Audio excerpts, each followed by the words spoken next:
चलो भाई, मैंने देखा है कि बहुत सारे लोग जो मेरे वीडियोस देखते हैं वो इंडिया से हैं, और ये मेरे लिए बड़ी खुशी की बात भी है, क्योंकि मैं कंटेंट भी ऐसे बना रहा हूँ और आगे भी बनाते जाऊँगा। लेकिन आज से मैं एक नई सीरीज़ बना रहा हूँ, और सीरीज़ का नाम है देसी बंदे के किस्से अमेरिका में। और आज के किस्से में मैं बात करूँगा अपने एक पुराने दोस्त के बारे में जो मुझे हाई स्कूल में मिला था।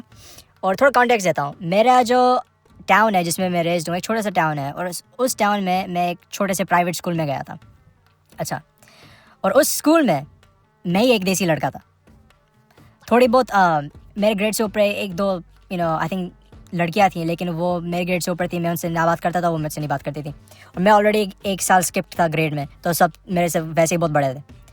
तो फिर क्या हुआ कि मेरे तो सब गोरे दोस्त थे, सब सही चल रहा था। लेकिन फिर एक देसी लड़का आया मेरे क्लास में। और फिर यार, जब कोई देसी बंदा मिलता है ना आपको स्कूल में, स्पेशली जब सब गोरे लोग हैं, आपको क्विकली पता चलता है कि इन लोगों को घंटा पता चलने वाला है कि हम क्या कह रहे हैं।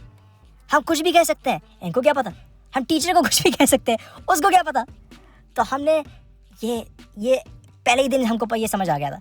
और फिर पहले ही दिन जो हमने उल्टी सीधी चीज़ें बोलनी शुरू करी, ओह माय गॉश। तो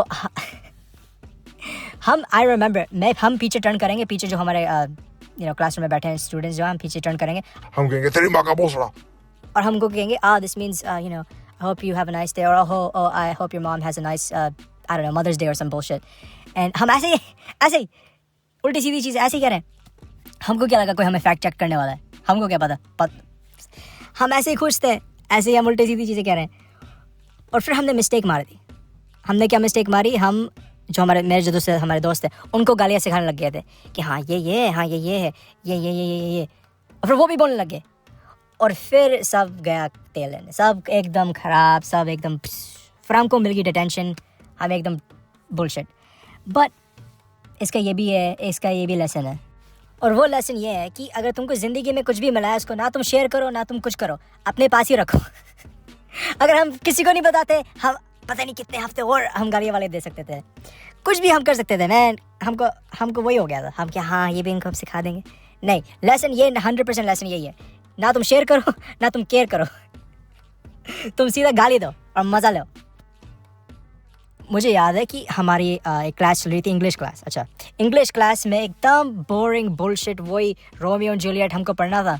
टीचर ने क्या होमवर्क के लिए, रोमियो एंड जूलियट का ये लास्ट चैप्टर पढ़ना है, और क्लास में आके हम डाइसेक्ट करेंगे। तुमको थीम के बारे में हम बात करेंगे, प्लॉट के बारे में, ये मैसेज वो मैसेज, और फिर एंड में तुमको एक पेपर लिखना है इसमें बाद में। तो फिर मेरे दोस्त की बारी आती है कि क्लास में टीचर तुमको सेलेक्ट करेगी, ये तुम बात करो इसके बारे में, तुम बात करो। तो इसकी बारी आती है, ये साला कुछ बोलेगा। और जो इसने बोला, I remember to this day, man, I had the most perfect poker face going too, because internally मैं तो हंसी से मर रहा था। लेकिन I'm so glad मेरा poker face was going well. And teacher जो उस पे कॉल किया, उसने क्या, in my language, I would like to share that Romeo, his undying love really showed something. He is what I would call a gandu. And in my language, a gandu is someone that's very selfless. He loves his girlfriend beyond anything. He is a gandu. If you love your girlfriend so much like this that you will die, you are a gandu. Man, मेरी तो एकदम oh my god. But yeah, man, हम जिस तरह से हम कर रहे थे, हम we were gonna get caught. But either way, this was a fun little story जो मुझे शेयर करनी थी. And yeah, anyways. boy.